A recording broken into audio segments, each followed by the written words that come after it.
Chapter 51. The young maiden Hsüeh Pao-ch'in devises, in novel style, odes bearing on antiquities. A stupid doctor employs, in reckless manner, drugs of great strength. When the party heard, the story goes, that Pao-ch'in had made the old places of interest she had, in days gone by, visited in the various provinces, the theme of her verses, and that she had composed 10 stanzas with 4 lines in each, which, though referring to relics of antiquity, bore covertly on 10 common objects. They all opined that they must be novel and ingenious, and they vied with each other in examining the text. On perusal they read, "On the relics of Hsüeh Pao. Deep in Hsüeh Pao doth water lie concealed, which does not onward flow. There but remains a name and surname contained in an empty boat. When with a clamorous din the fire breaks out, the sad wind waxes cold. An endless host of eminent spirits wander about inside.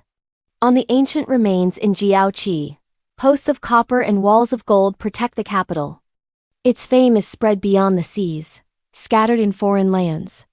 How true it is that Ma Yuan's achievements have been great. The flute of iron need not trouble to sing of Tufang. On the vestiges of former times in Zhongshan, renown and gain do they, at any time, fall to a woman's share? For no reason have I been bidden come into the mortal world. How hard a task, in point of fact, it is to stop solicitude. Don't bear a grudge against such people as may oft-times jeer at you. On things of historic interest in Hua He Yin, the sturdy man must ever mind the insults of the vicious dog. The official's rank in Sanxi was but fixed when his coffin was closed. Tell all people that upon earth do dwell to look down upon none. The bounty of one single bowl of rice should be treasured till death. On events of old in Quang Lin, cicadas chirp, crows roost, but, in a twinkle, they are gone. How fares these latter days the scenery in Sui Ti? It's all because he has so long enjoyed so fine a fame, that he has given rise around to so many disputes. On the ancient remains of the Taoya ferry, dry grass and parched plants their reflex cast upon the shallow pond.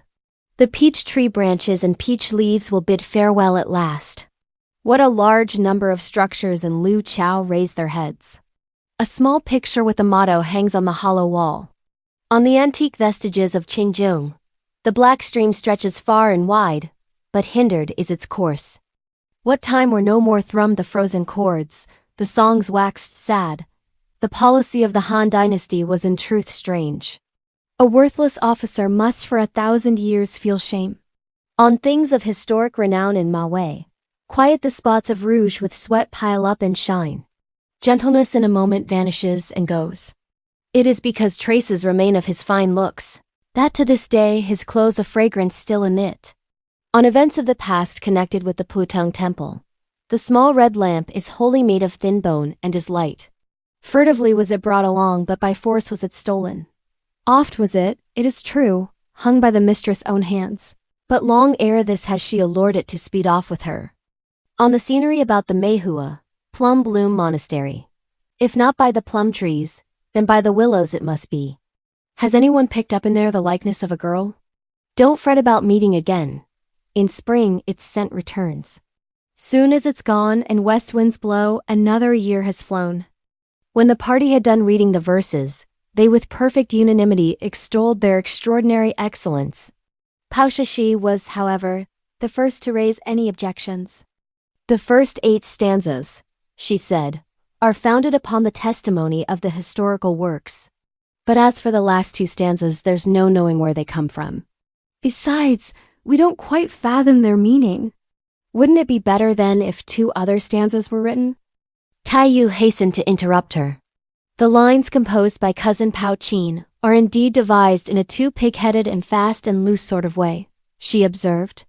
The 2 stanzas are, I admit, not to be traced in the historical works, but though we've never read such outside traditions, and haven't any idea what lies at the bottom of them, have we not likely seen a couple of plays? What child of 3 years old hasn't some notion about them, and how much more such as we? What she says is perfectly correct, Tan Xia-jin chimed in. She has besides, Li Wan then remarked, been to these places herself. But though there be no mention anywhere of these 2 references, falsehoods have from old till now been propagated, And busybodies have, in fact, intentionally invented such relics of ancient times with a view of bamboozling people. That year, for instance, in which we traveled up here to the capital, we came across graves raised to Quan, the sage, in 3 or 4 distinct places. Now the circumstances of the whole existence of Quan the sage are established by actual proof. So, how could there again, in his case, exist a lot of graves? This must arise from the esteem in which he is held by posterity for the way he acquitted himself of his duties during his lifetime. And it is presumably to this esteem that this fiction owes its origin. This is quite possible enough. Even in the Kuang Yu Chi, you will see that not only are numerous tombs of the sage Quan spoken of, but that bygone persons of note are assigned tombs not few in number. But there are many more relics of antiquity, about which no testimony can be gathered. The matter treated in the 2 stanzas, now in point, is, of course, not borne out by any actual record. Yet in every story that is told, in every play that is sung, and on the various lips as well used for fortune-telling, it is invariably to be found. Old and young, men and women do all understand it and speak of it, whether in proverbs or in their everyday talk.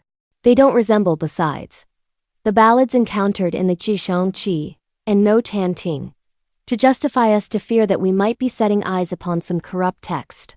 They are quite harmless, so we'd better keep them. Pao-Chi, after these arguments, dropped at length all discussion. They thereupon tried for a time to guess the stanzas. None, however, of their solutions turned out to be correct. But as the days in winter are short, and they saw that it was time for their evening meal, they adjourned to the front part of the compound for their supper. The servants at this stage announced to Madame Wang that Shijin's elder brother, Hsüeh Pao-ch'in, was outside, and reported to her that he had entered the city to say that his mother was lying in bed dangerously ill, and that she was so longing to see her daughter that he had come to beg for the favor of taking Xian home on a visit. As soon as Madame Wang heard the news, she dilated for a while upon people's mothers and daughters, and of course she did not withhold her consent. Sending therefore at the same time for Lady Feng, she communicated the tidings to her, and enjoined her to deliberate and take suitable action. Lady Feng signified her willingness to do what was necessary, and returning to her quarters, she there and then commissioned Xu Jui's wife to go and break the news to Xi Jin. Send also, she went on to direct Mrs. Xu, for one of the married women who are in attendance when we go out of doors, and let you two, together with a couple of young maids, follow Xi Jin home. But dispatch 4 cart attendants, well up in years, to look everywhere for a spacious curricle for you as well as her, and a small carriage for the maids. All right, acquiesced Xu Jui's wife. But just as she was about to start, Lady Feng continued her injunctions. Xian, she added, is a person not fond of any fuss, so tell her that it's I who have given the orders. And impress upon her that she must put on several nice colored clothes, and pack up a large valise full of wearing apparel. Her valise must be a handsome one. And she must take a decent hand stove. Bid her to first come and look me up here when she's about to start. Mrs. Xu promised to execute her directions and went on her way. After a long interval, Lady Feng actually saw Xi Jin arrive, got up in full costume and headgear, and with her 2 waiting maids and Xu Jui's wife, who carried the hand stove and the valise packed up with clothes. Lady Feng's eye was attracted by several golden hairpins and pearl ornaments of great brilliancy and beauty, which Xi Jin wore in her coiffure. Her gaze was further struck by the peach-red stiff silk jacket she had on, brocaded with all sorts of flowers and lined with ermine, by her leek green wadded jupe, artistically ornamented with coils of gold thread, and by the bluish satin and gray squirrel pelisse she was wrapped in. These 3 articles of clothing, given to you by our dowager lady, Lady Feng smiled, are all very nice. But this pelisse is somewhat too plain. If you wear this, you'll besides feel cold, so put on one with long fur. Our Madame Wang, Xi Jin laughingly rejoined, gave me this one with the gray squirrel. I've also got one with ermine. She says that when the end of the year draws nigh, she let me have one with long fur. I've got one with long fur, Lady Feng proceeded with a smile. I don't fancy it much as the fringe does not hang with grace. I was on the point of having it changed. But, never mind. I'll let you first use it. And when at the close of the year, Madame Wang has one made for you, I can then have mine altered. And it will come to the same thing as if you were returning it like that to me. One and all laughed. That's the way of talking into which her ladyship has got, they observed. There she is the whole year round recklessly, carelessly, and secretly making good on Madame Wang's account, ever so many things. How many there is no saying. For really the things for which compensation is made cannot be so much as enumerated. And does she ever go and settle scores with Madame Wang?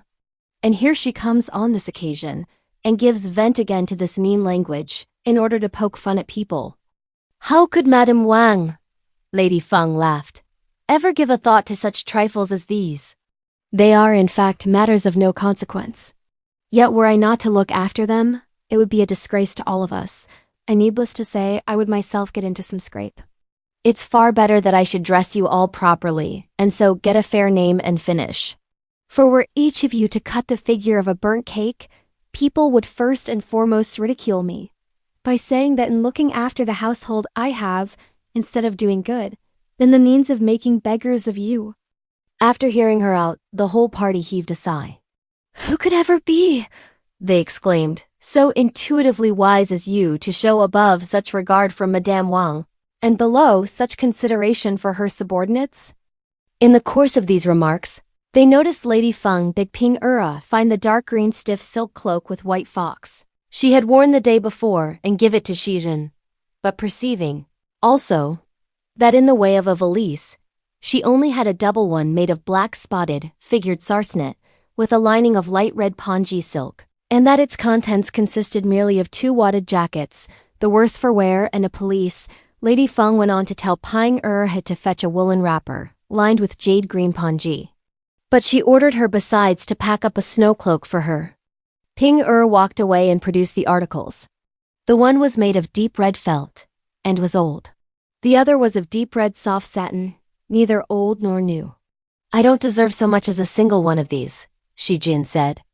Keep this felt one for yourself, Ping Er smiled, and take this one along with you and tell someone to send it to that elderly girl, who while everyone, in that heavy fall of snow yesterday, was rolled up in soft satin, if not in felt, and while about 10 dark red dresses were reflected in the deep snow and presented such a fine sight, was the only one attired in those shabby old clothes.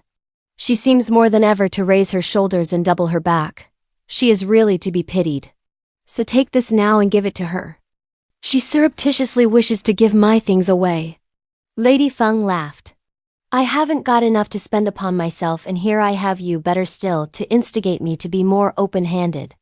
This comes from the filial piety your ladyship has ever displayed towards Madame Wang, everyone laughingly remarked, and the fond love for those below you. For had you been mean and only thought of making much of things, and not cared a rap for your subordinates, would that girl have presumed to behave in this manner? If anyone therefore has read my heart, it's she, Lady Feng rejoined with a laugh. But yet she only knows it in part. At the close of this rejoinder, she again spoke to Hsüeh. If your mother gets well, all right, she said. But if anything happens to her, just stay over, and send someone to let me know so that I may specially dispatch a servant to bring you your bedding. But whatever you do, don't use their bedding, nor any of their things to comb your hair with. As for you people, continuing, she observed to Mrs. Joly, you no doubt are aware of the customs prevailing in this establishment, so that I can dispense with giving you any injunctions. Yes, we know them all, Mrs. Joly assented. As soon as we get there, we'll of course request their male inmates to retire out of the way. And in the event of our having to stay over, we'll naturally apply for 1 or 2 extra inner rooms. With these words still on her lips, she followed Hsüeh out of the apartment. Then directing the servant boys to prepare the lanterns, they in due course got into their curricle and came to Hsüeh Pao-ch'in's quarters, where we will leave them without any further comment. Lady Feng, meanwhile, sent also for 2 nurses from the Ihung court. I am afraid, she said to them, that Hsüeh won't come back, so if there be any elderly girl who has, to your knowledge, so far, had her wits about her, depute her to come and keep night watch in Baoyu's rooms. But you nurses must likewise take care and exercise some control, for you mustn't let Baoyu recklessly kick up any trouble. Quite so, answered the two nurses, agreeing to her directions, after which, they quitted her presence. But not a long interval expired before they came to report the result of their search. "We've set our choice upon Qingyuan and Hsüeh Pao put up in his rooms," they reported. "We four will take our turn and look after things during the night." When Lady Feng heard these arrangements, she nodded her head. "At night," she observed, "urge him to retire to bed soon. And in the morning press him to get up at an early hour." The nurses replied that they would readily carry out her orders, and returned alone into the garden.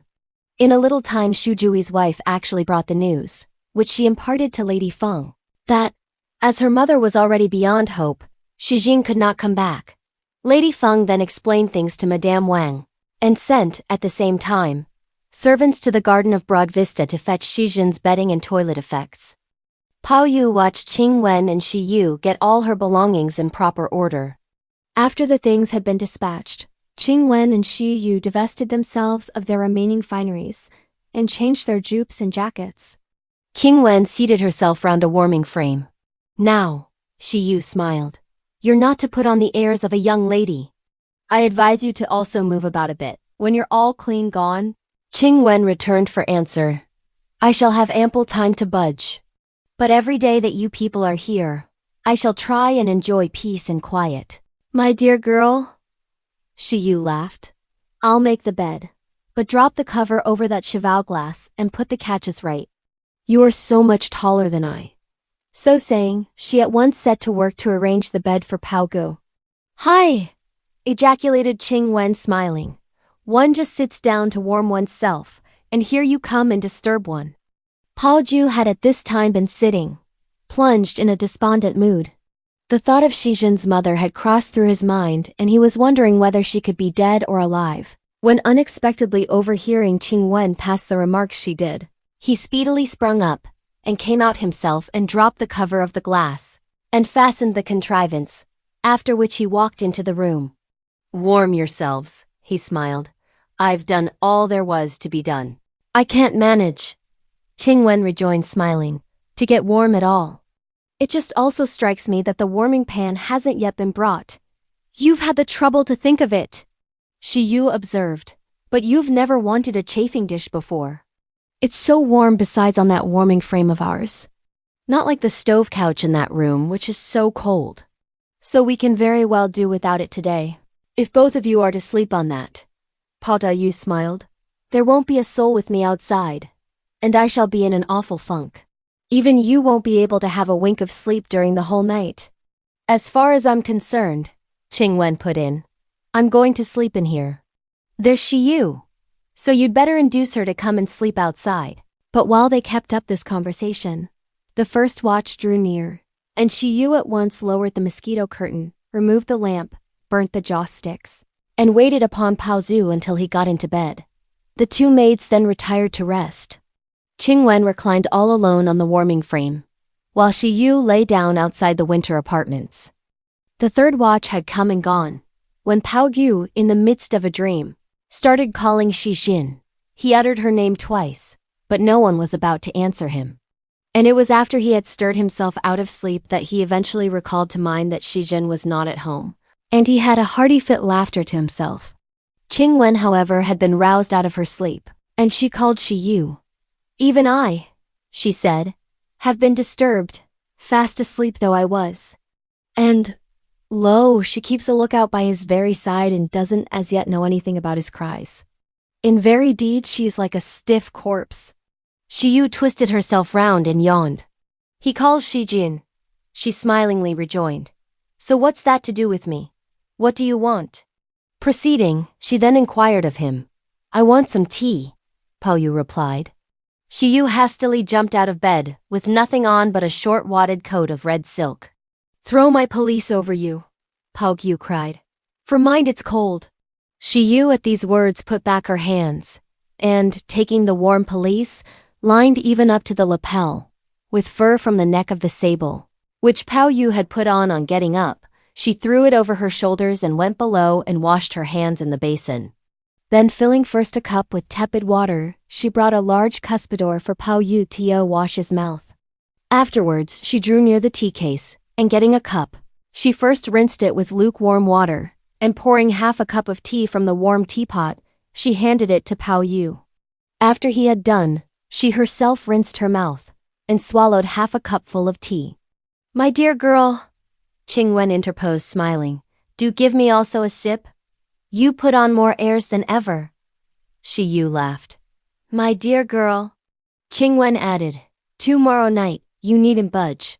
I'll wait on you the whole night long. What do you say to that?"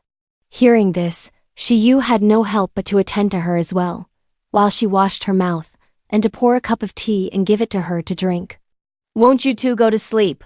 Hsüeh laughed, "but keep on chatting, I'll go out for a time. I'll be back soon. Are there any evil spirits waiting for you outside?" Qingwen smiled. "It's sure to be bright moonlight out of doors," Baoyu observed, "so go, while we continue our chat." So speaking, he coughed twice. Hsüeh opened the back door, and raising the woolen portiere and looking out, she saw what a beautiful moonlight there really was. Qingwen allowed her just time enough to leave the room, when she felt a wish to frighten her for the sake of fun. But such reliance did she have in her physique, which had so far proved better than that of others, that little worrying her mind about the cold. She did not even throw a cloak over her, but putting on a short jacket she descended, with gentle tread and light step, from the warming frame and was making her way out to follow in her wake, when, "Hello!" cried Baoyu, warning her.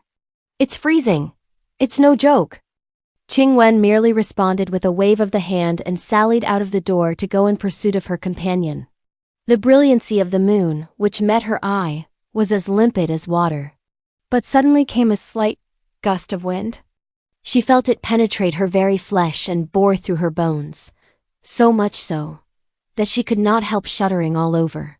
Little wonder is it, she argued within herself, if people say that one mustn't, when one's body is warm, expose one's self to the wind. This cold is really dreadful. She was at the same time just on the point of giving Hsüeh a start, when she heard Baoyu shout from inside, "Qingwen has come out." Qingwen promptly turned back and entered the room. "How could I ever frighten her to death?" she laughed. "It's just your way. You're as great a coward as an old woman. It isn't at all that you might do her harm by frightening her." Baoyu smiled. "But, in the first place, it wouldn't be good for you to get frostbitten. And, in the second, you would take her so much off her guard that she won't be able to prevent herself from uttering a shout. So, in the event of rousing any of the others out of their sleep, they won't say that we are up to jokes, but maintain instead that just as Shi Jin is gone, you two behave as if you'd come across ghosts or seen evil spirits. Come and tuck in the coverlets on this side." When Qingwen heard what he wanted done, she came accordingly and tucked in the covers, and putting out her hands, she inserted them under them, and set to work to warm the bedding. "How cold your hand is!" Baoyu laughingly exclaimed. "I told you to look out or you'd freeze." Noticing at the same time that Qingwen's cheeks were as red as rouge, he rubbed them with his hands. But as they felt icy cold to his touch, "Come at once under the cover and warm yourself," Baoyu urged.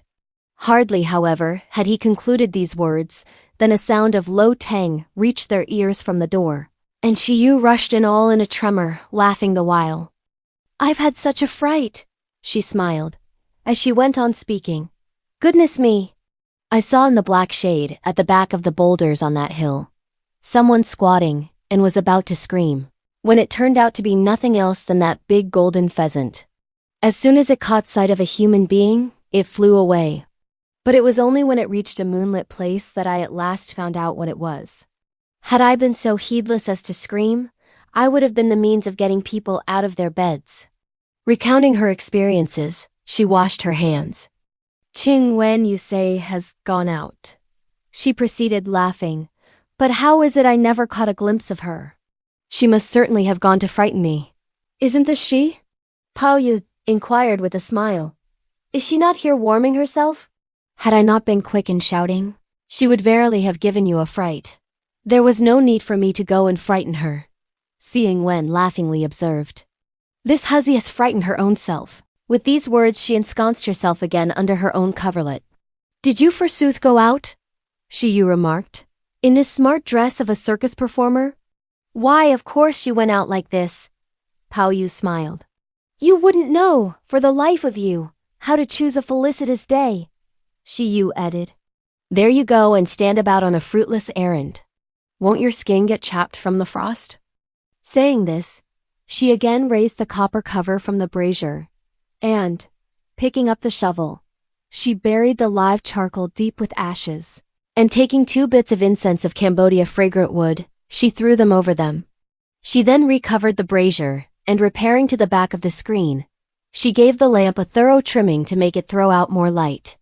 After which, she once more laid herself down. As Qingwen had some time before felt cold, and now began to get warm again, she unexpectedly sneezed a couple of times. How about that? Sighed Baoyu. There you are. You've after all caught a chill. Early this morning, Hsüeh smiled. She shouted that she wasn't feeling quite herself. Neither did she have the whole day a proper bowl of food. And now, not to speak of her taking so little care of herself, she is still bent upon playing larks upon people. But if she falls ill by and by, we'll let her suffer what she will have brought upon herself. Is your head hot? Baoyu asked. It's nothing at all. Qingwen rejoined, after coughing twice. When did I get so delicate?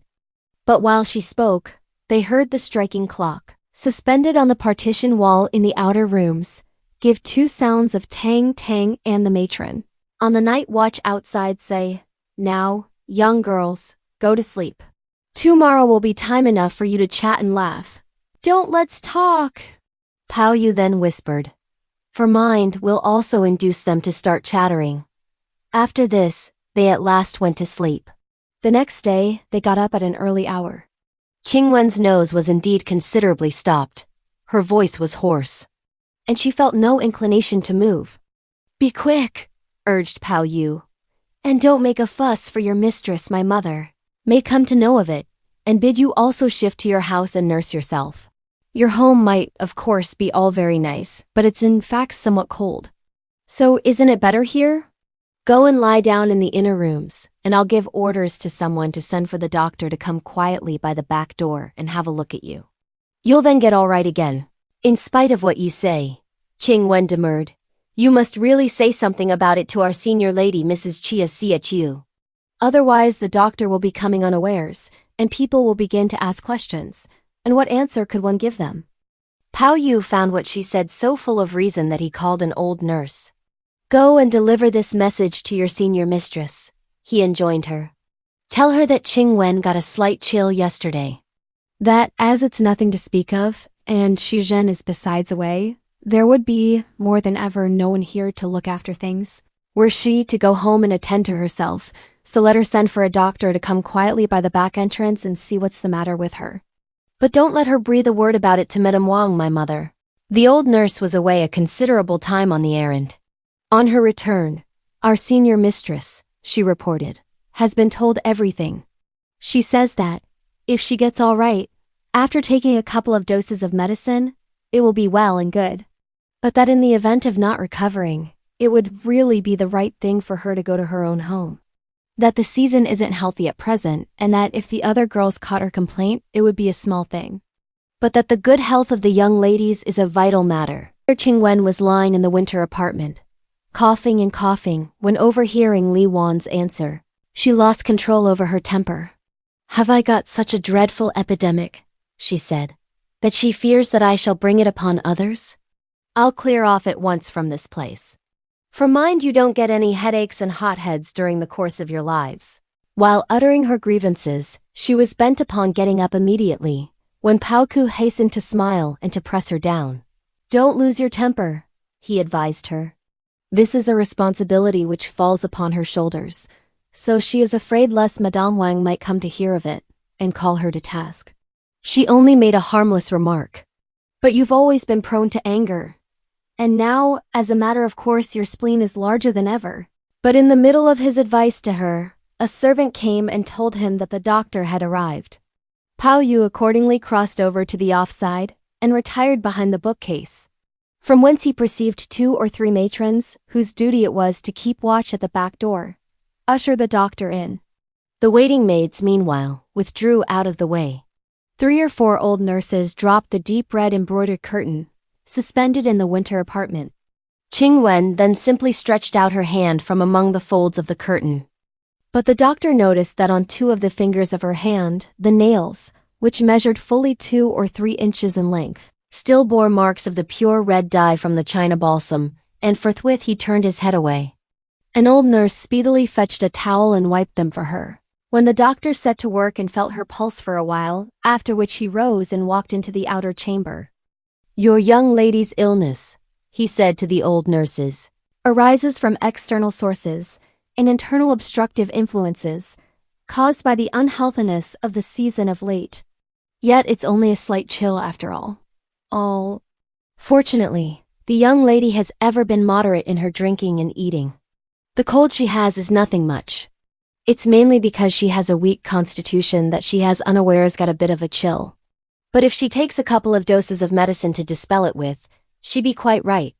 So saying, he followed once more the matron out of the house.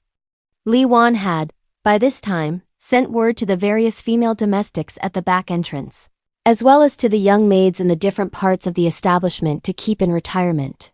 All therefore that the doctor perceived as he went along was the scenery in the garden. But not a single girl did he see. Shortly, he made his exit out of the garden gate, and taking a seat in the duty lodge of the servant lads, who looked after the garden entrance, he wrote a prescription. "Sir," urged an old nurse, "don't go yet. Our young master is fretful, and there may be, I fancy, something more to ask you." "Wasn't the one I saw just now a young lady?" the doctor exclaimed with eagerness. "But a young man, eh? Yet the rooms were such as are occupied by ladies. The curtains were besides let down, so how could the patient I saw have ever been a young man?" "My dear sir," laughed the old nurse, "it isn't strange that a servant girl said just now that a new doctor had been sent for on this occasion. For you really know nothing about our family matters. That room is that of our young master, and that is a girl attached to the apartments. But she's really a servant maid. However were those a young lady's rooms? Had a young lady fallen ill, would you ever have penetrated inside with such ease?" With these words, she took the prescription and wended her way into the garden. When Baoyu came to peruse it, he found above such medicines mentioned as sweet basil, platycodon, caraway seeds, mosla dianthera, and the like. And below, citrus fusca and sida as well. "He deserves to be hanged. He deserves death." Baoyu shouted. "Here he treats girls in the very same way as he would us men. How could this ever do? No matter what internal obstruction there may be, how could she ever stand citrus and sida? Who asked him to come? Bundle him off at once. And send for another who knows what he's about, whether he uses the right medicines or not," the old nurse pleaded. "We are not in a position to know. But we'll now tell a servant lad to go and ask Dr. Wong round. It's easy enough. The only thing is that as this doctor wasn't sent for through the head manager's office, his fee must be paid to him." "How much must one give him?" Baoyu inquired. "Were one to give him too little, it wouldn't look nice," a matron ventured. "He should be given a tael. This would be quite the thing with such a household as ours. When Dr. Wong comes," Baoyu asked, "how much is he given?" "Whenever Dr. Wong and Dr. Chang come," a matron smilingly explained, "no money is ever given them. At the 4 seasons of each year, however, presents are simply sent to them in a lump. This is a fixed annual custom. But this new doctor has come only this once, so he should be given a tael." After this explanation, Baoyu readily bade Hsüeh go and fetch the money. "I can't make out where Sister Hsüeh put it," Hsüeh rejoined. "I've often seen her take money out of that lacquered press, ornamented with designs made with shells," Baoyu added. "So come along with me and let's go and search." As he spoke, he and Hsüeh came together into what was used as a storeroom by Xixin. Upon opening the shell-covered press, they found the top shelf full of pens, pieces of ink, fans, scented cakes, various kinds of purses, handkerchiefs, and other like articles, while on the lower shelf were piled several strings of cash. But presently they pulled out the drawer, when they saw, in a small wicker basket, several pieces of silver and a steelyard. Hsüeh quickly snatched a piece of silver. Then raising the steelyard, "Which is the one-tail mark?" she asked. Baoyu laughed. "It's amusing that you should appeal to me," he said. "You really behave as if you had only just come." Hsüeh also laughed and was about to go and make inquiries of someone else, when Baoyu interfered.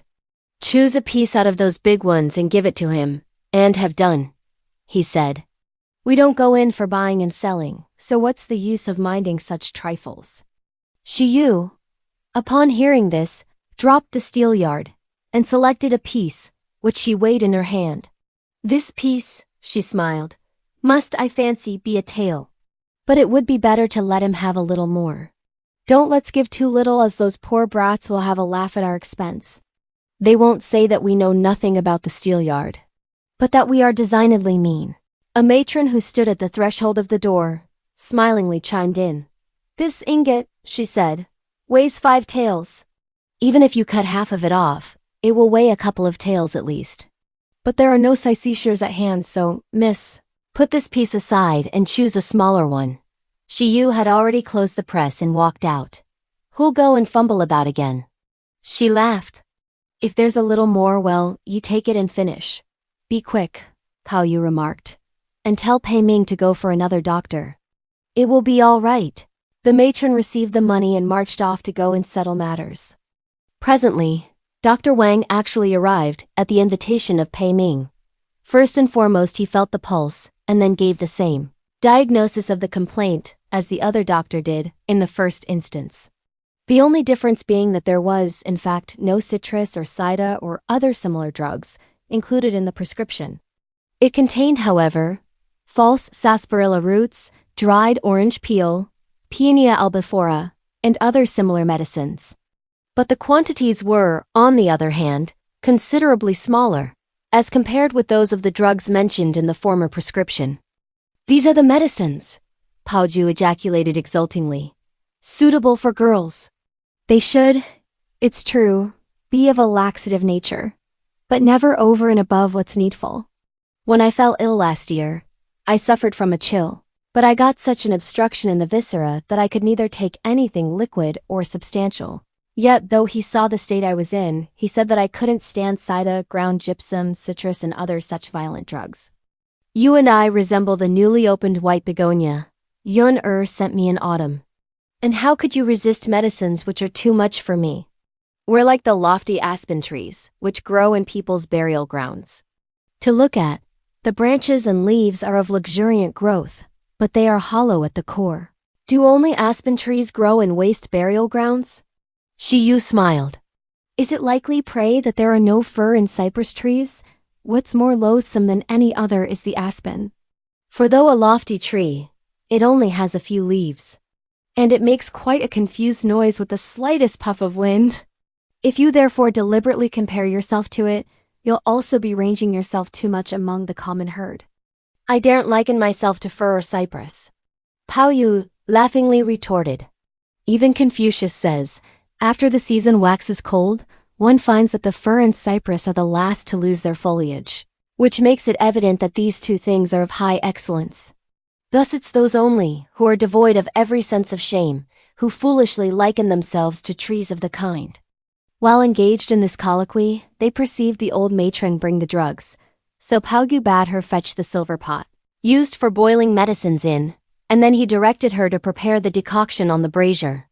"The right thing would be," Qing Wen suggested, "that you should let them go and get it ready in the tea room. For will it ever do to fill this room with the smell of medicines?" "The smell of medicines," Baoyu rejoined, "is far nicer than that emitted by the whole lot of flowers. Fairies pick medicines and prepare medicines. Besides this, eminent men and cultured scholars gather medicines and concoct medicines, so that it constitutes a most excellent thing. I was just thinking that there's everything and anything in these rooms, and that the only thing that we lack is the smell of medicines." But as luck would have it, everything is now complete. Speaking, he lost no time in giving orders to a servant to put the medicines on the fire. Next, he advised Hsüeh to get ready a few presents and bid a nurse take them and go and look up Shujin and exhort her not to give way to excessive grief.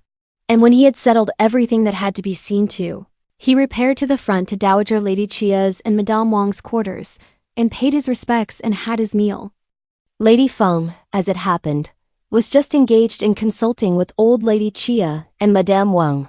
The days are now short as well as cold, she argued. So wouldn't it be advisable that my senior sister-in-law, Mrs. Hsüeh, should henceforward have her repasts in the garden, along with the young ladies? When the weather gets milder, it won't at all matter if they have to run backward and forward. This is really a capital idea, Madame Wang smiled. It will be so convenient during windy and rainy weather. To inhale the chilly air after eating isn't good. And to come quite empty and begin piling up a lot of things in a stomach full of cold air isn't quite safe. It would be as well, therefore, to select 2 cooks from among the women, who have, anyhow, to keep night duty in the large 5-roomed house inside the garden back entrance, and station them there for the special purpose of preparing the necessary viands for the girls. Fresh vegetables are subject to some rule of distribution, so they can be issued to them from the general manager's office. Or they might possibly require money or be in need of some things or other. And it will be all right if a few of those pheasants, deer, and every kind of game be apportioned to them. I too was just thinking about this, Dowager Lady Chia observed. The only thing I feared was that with the extra work that would again be thrown upon the cookhouse, they mightn't have too much to do. There'll be nothing much to do, Lady Feng replied. The same apportionment will continue as ever. In here, something may be added, but in there something will be reduced. Should it even involve a little trouble, it will be a small matter. If the girls were exposed to the cold wind, everyone else might stand it with impunity. But how could Cousin Lin, first and foremost above all others, resist anything of the kind? In fact, Brother Pao himself wouldn't be proof against it.